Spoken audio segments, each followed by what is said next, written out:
Guys इस video में totally 132 million views आ जाते हैं। Guys 132 million.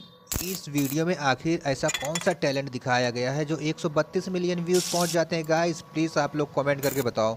मेरे को तो भाई मालूम है नहीं। प्लीज़ कमेंट करके बताओ यहाँ पर किस टेक्निक का प्रयोग किया गया है जो वीडियो इतना ज़्यादा बूस्टअप होती है। कमेंट करके बताओ। अगर आप लोग वेल्डिंग का काम करते हो प्लीज़ बताओ गाइस।